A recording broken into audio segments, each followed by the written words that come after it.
Welcome to Compass Global Communications cast interview here with former British Foreign Secretary Jack Straw. I'm Mark Duffy. I'm the CEO of Compass, and we're honored to be joined by Jack Straw here today. He's one of the three ministers to remain in cabinet from 1997 to 2010, and he also served as British Foreign Secretary. Home Secretary, Leader of the House of Commons, Lord Chancellor, and Justice Secretary.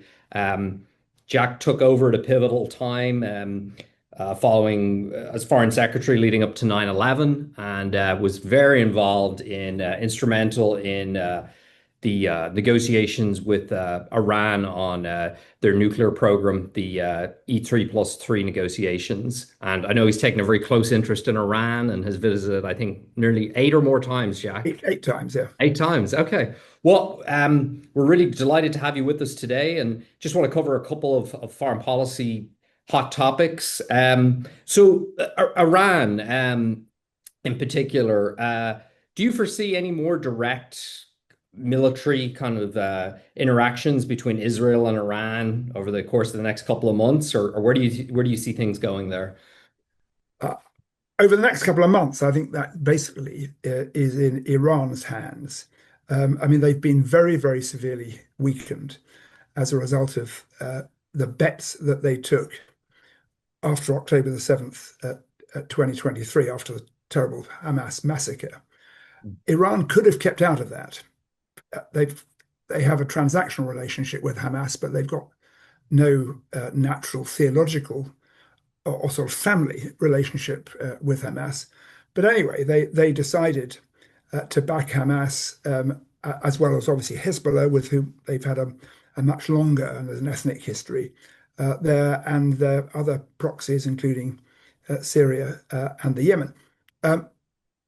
Roll forward, all those bets that they took, coupled with horrible anti-Semitic rhetoric coming out of the Supreme Leader Khamenei and others, led to the Israelis deciding that they had to do something about the Iranians. Everyone knows what happened, including the use by the United States, working alongside Israel, of these bunker busting bombs. But also the Mossad taking out a number of leading figures in both the Revolutionary Guards and the nuclear program as well. So their sort of self-confidence has been very severely weakened, as well as their military capacity. Their whole military strategy was based on this idea of forward defense. So they would arm proxies like Hezbollah, the Syrians, and Hamas to a degree, as well as the Yemenis. And they would act as a sort of forward shock troops to protect the mainland of Iran. Anyway, that's the strategy it shattered completely. I mean, absolutely. It turned out that their armed forces weren't nearly as strong as they anticipated. Their air defenses were taken out very early and very easily by the Israelis. And now we had more recently those bunker busting bombs. Nobody quite knows. I don't think even the Israelis or the Americans know the full extent of the damage. But there's no question about the fact that if you dropped bombs of that scale and kinetic capacity on those targets, which include the main underground headquarters of the nuclear capacity of Iran, will have been set back at least 2 or 3 or maybe 4 years. So, not that they take any advice from me, but my advice to the Iranians is to keep their head down. They've got big problems at home, big problems. I mean, this is a country full of mountains, lakes, all sorts, but they've got a water shortage in Tehran and other cities because they haven't put in the necessary infrastructure to provide water for people. So, I mean, just a basic provision for life has been neglected by the regime. So, I don't on the Israeli side, I think they've got so much on their plate. at the moment, including uh, Netanyahu um, basically forcing the IDF chief of staff to agree to taking over the Gaza against the chief of staff's best judgment. And um, troops within Israel who are exhausted, and many of them, particularly the reserve troops, very angry about what they're being forced to do, and therefore pretty sullen. But Netanyahu set on this further, essentially, adventure in Gaza that I don't think they'll take anything on with Iran unless they're forced to do so. What about the Ayatollah? He's obviously seems weakened. There was talks in recent months about his successor. How do you see those succession plans playing Well, out now? he he's been there a very long time. I mean, he took over as supreme leader in 1989 when Khomeini, his predecessor, died. Um, he was he's never been highly regarded by the clerical establishment in Iran. He's not a distinguished theologian in a way that unquestionably Khomeini was. Um, he, I mean, he got there essentially by maneuvering. He'd been president before, and a man called Rafsanjani and he were vying for position. And Rafsanjani, very unwisely, who was somebody that the West could have done some business with, um, decided that he'd rather be president than be supreme leader. I mean, that was an error by him anyway. So Khamenei has been supreme leader since 1989, and it's a job for life. Um, he's 86. He lost the use of his right arm in an assassination attempt in the 70s. No, sorry, the early 80s. And he's very isolated. He's not been outside Iran once during the Hmm. whole time that he's been supreme leader. And he only, when he was president in the main part of the 1980s, he only went out of the country a couple of times to neighboring nations.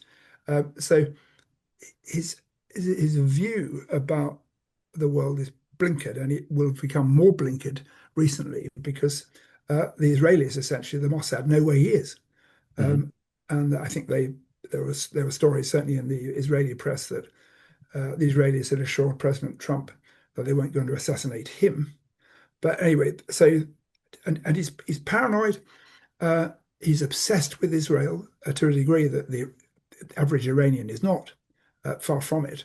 Um, Mark, who knows? He could go on for 3 or 4 years. Hmm. I mean, I was told when I became foreign secretary all those years ago, when he was in his 60s, that he wasn't very well. But anyway, he's managed to survive.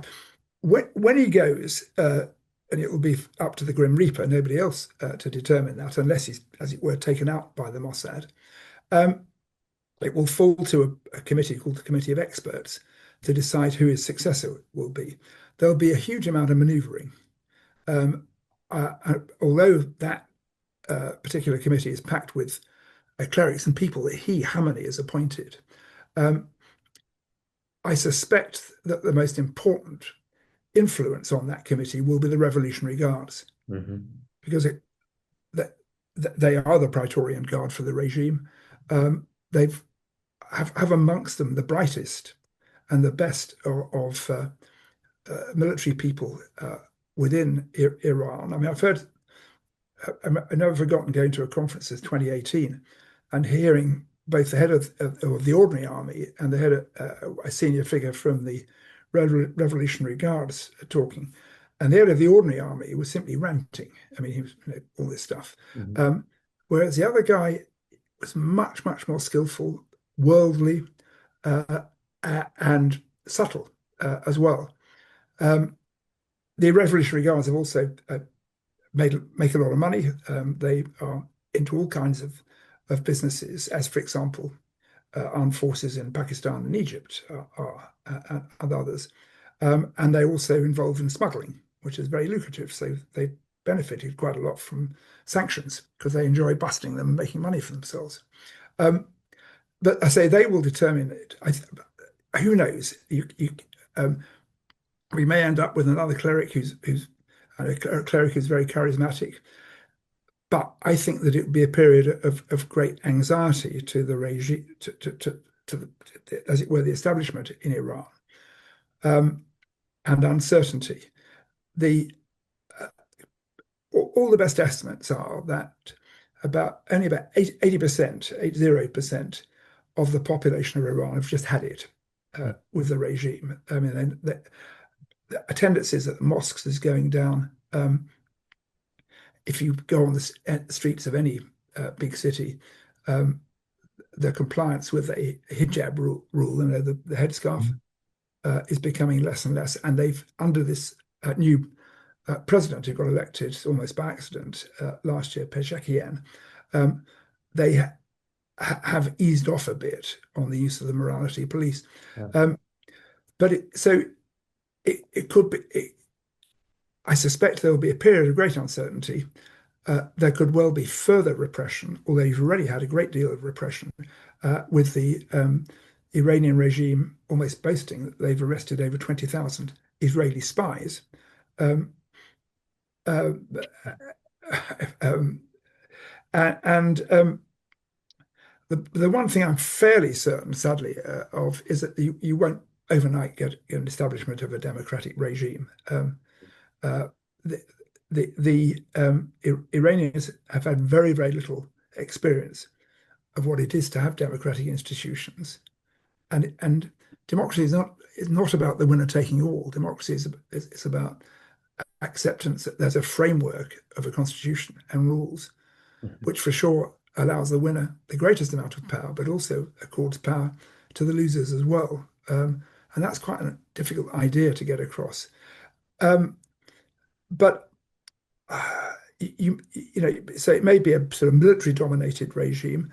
Mhm. If they've got any sense, and some of the revolutionary guards have got sense, once they're cleared of this nonsense that's being parroted by Khamenei, they may decide to look again at the basis of their foreign policy, which under Khamenei uh, has been founded on gratuitous hatred of the Israeli state, which they refute.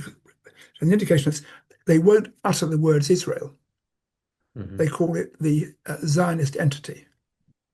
They can't call it Israel, which is, after all, what it's called since it was agreed by the United Nations in 1948.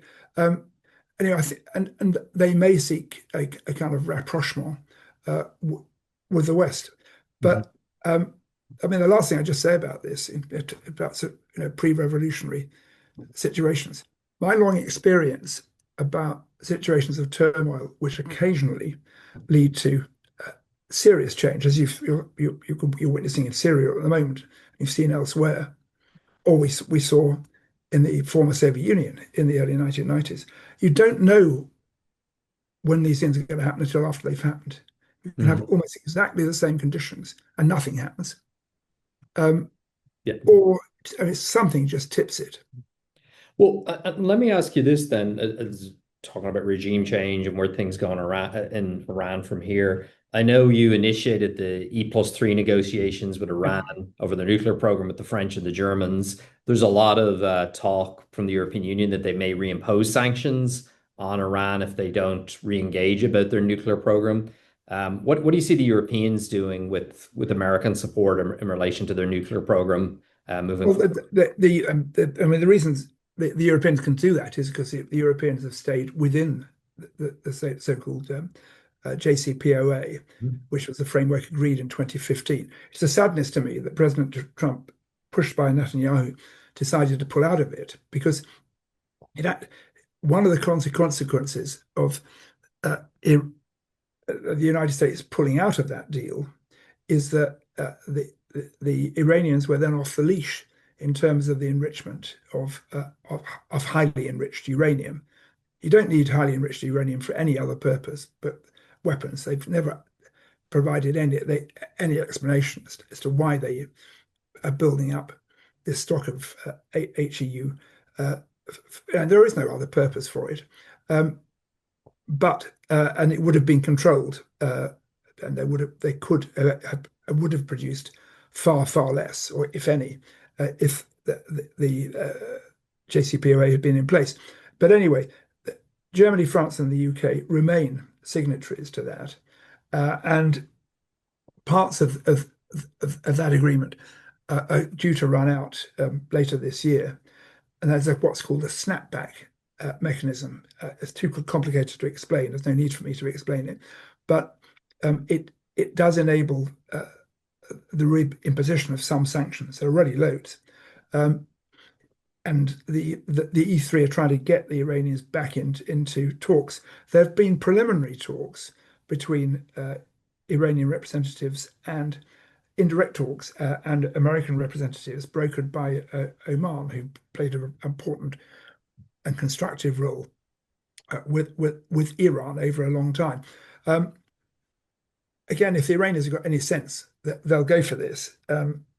But ultimately, although the internal politics within the regime in Iran are very complicated and lots of jockeying for position, and Khamenei is not complete master of his own fate, ultimately will be up to him to decide whether that they should agree a deal either directly with the Americans or with the Europeans and Russia and China as well. Hmm. Well, just obviously Iran and Israel are so, there's so much animosity between the two sides. And obviously, after the horrible events that happened on October 7th, Israel went in, to Gaza. But just to come back to what you were saying about the IDF chief and Netanyahu pushing for them to take Gaza City. How do you think that's going to play out in the Middle East? And what are your thoughts on the situation on the ground? Well, the situation on the ground is terrible. Nothing can excuse what Hamas did. It was utterly cynical and horrible. But it also just needs to be said that Netanyahu had certainly been persuaded by indirect talks with Hamas that Hamas was simply interested in a quiet life. And during that long period where it was relatively quiet, they weren't setting off rockets. Netanyahu was indirectly facilitating the transfer of hundreds of thousands, amounting to millions of US dollars, often in folding greenbacks, from Qatar to Gaza. And there's those who follow Israeli politics will know that there's a big investigation going into exactly who knew what. But it couldn't have happened without Netanyahu's acquiescence. Indeed, he wanted it to happen, and he was quite explicit that his aim was to big up Hamas as long as it didn't represent too much of a threat to Israel, and at the same time diminish Fatah, who were running the West Bank, as part of an overall strategy to say, well, there's no chance of having a two-state solution. Look at Hamas, we can't deal with Hamas because they're a terrorist organization. Look at Fatah, they're decrepit, and brackets, they haven't got any money, and so on. One of the reasons they were decrepit and didn't have much money was because of direct intervention by the Israelis. As for this idea of occupying Gaza, it will lead to much more bloodshed. It will take, horrific killings of innocent civilians. It was also quite likely lead to the loss of life, significant loss of life by the IDF, who've already lost a lot of people there relatively. In terms of just the metrics, obviously the losses on the Israeli side are many fewer than those amongst both Hamas fighters and innocent civilians on the Palestinian side in Gaza.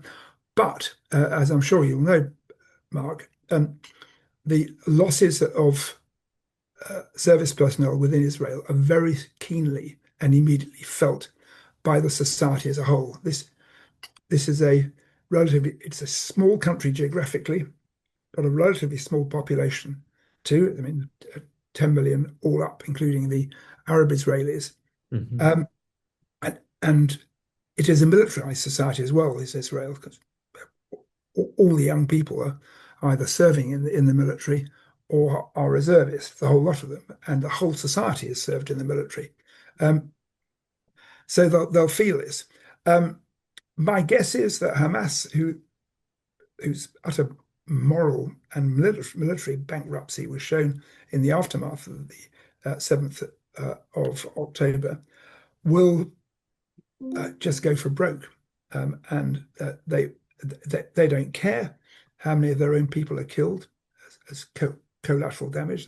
Then that's been very clear from the way in which all sorts of military facilities were hidden by Hamas within civilian buildings, for example, schools and hospitals and so on. And they've also got this extraordinary 300-mile network of tunnels, which Israel knew they were building, for Pete's sake. It just, it's almost the size of the London Underground in terms of length, uh, not obviously the bore of the tunnels and so on. So it's and the only restraint on this Israeli government is the United States. So uh, up to now, they've had a kind of free pass from the Trump administration, and to a high degree, they did from the Biden administration too, because such is the support within Congress of the state of Israel, and for all sorts of historic reasons. So, but it will carry on, I think, and it will get bloody, and it's difficult to see how there could be a benign solution. I mean, one of the things I'm absolutely clear about is there's no benign solution going to come out of further settlements on the West Bank, including this one that the Finance Minister Smodrich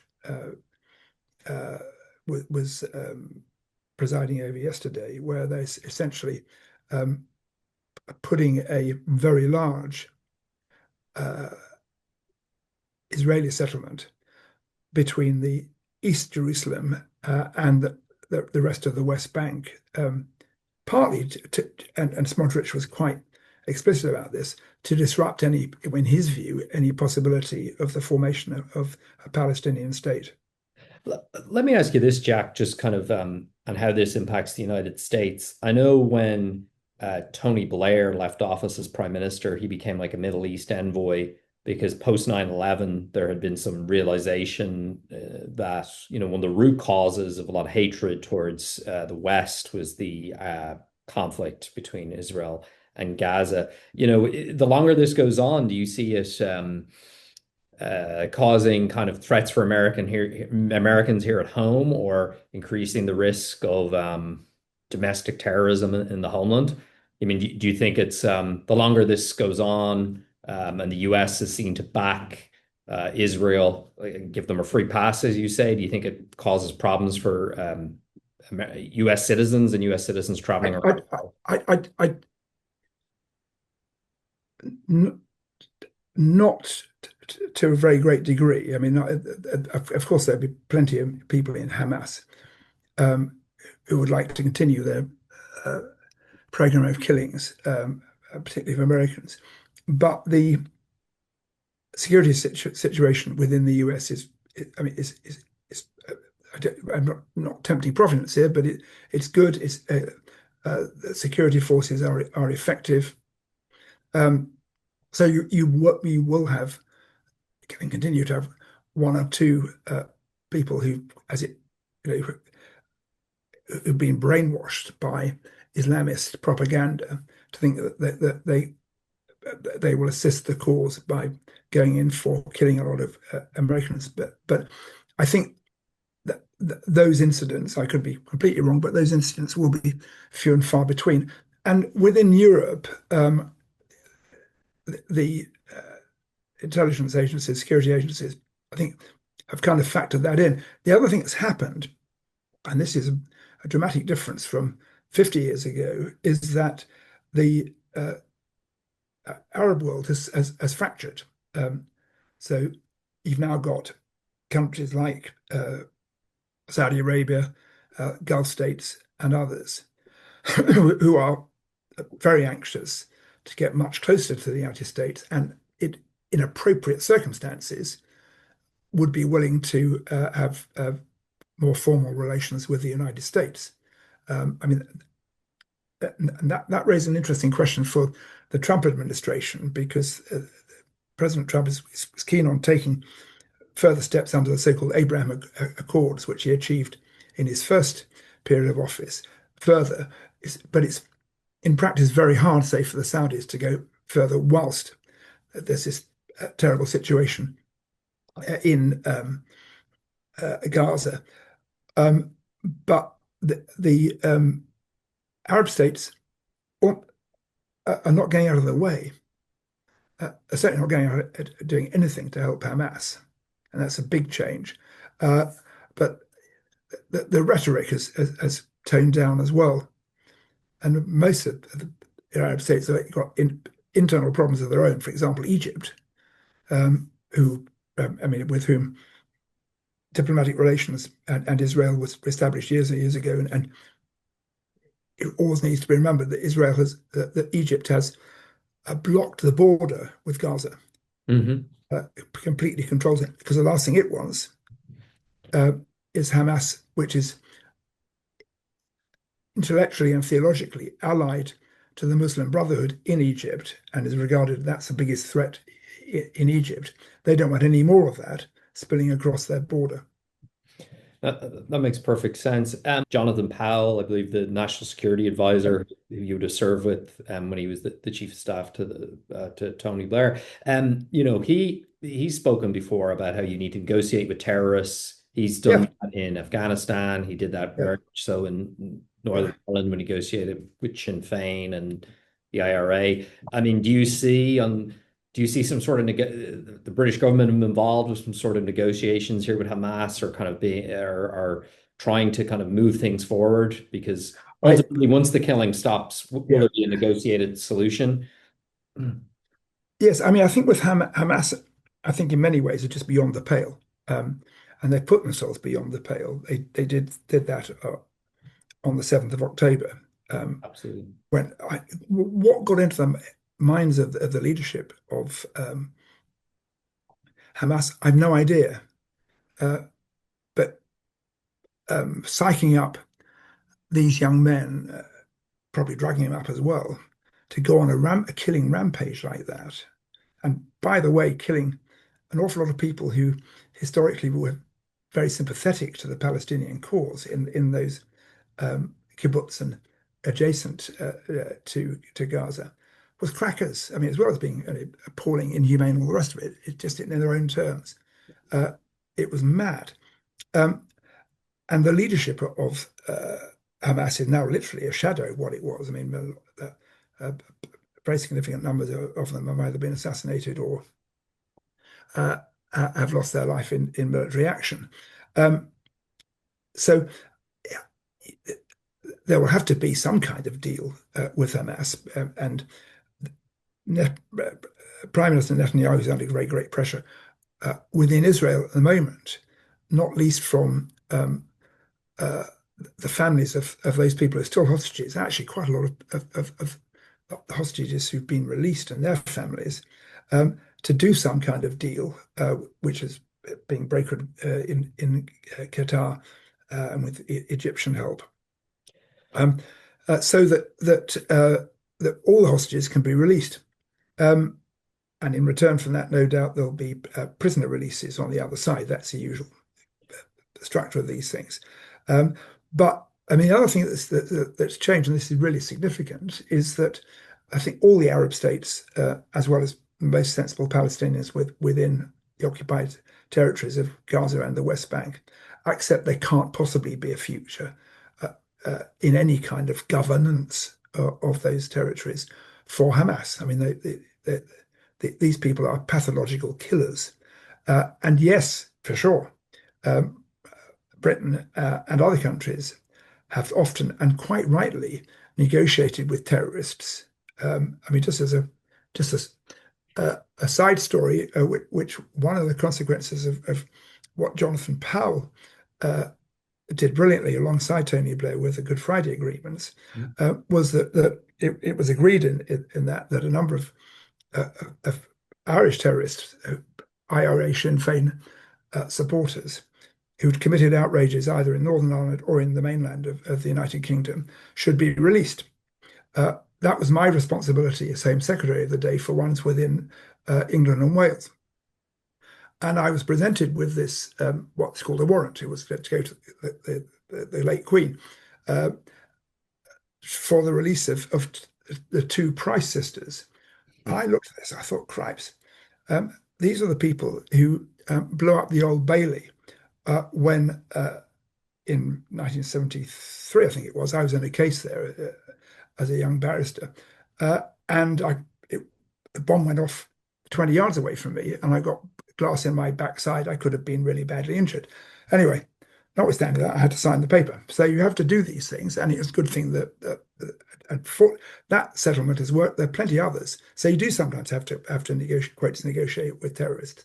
But I just find it very hard to see what negotiation could take place with Hamas, given the way, as I said, it's placed itself quite beyond the pale. Okay. No, that makes sense. Well, Foreign Secretary, thank you so much. We really appreciate you taking the time. Delighted to be joining you today, and to learn more about Compass Global, please go to www.compassglobalcomms.com. And Foreign Secretary, once again, we're honored to have you as a guest, sir. Thank you very much indeed, Mark.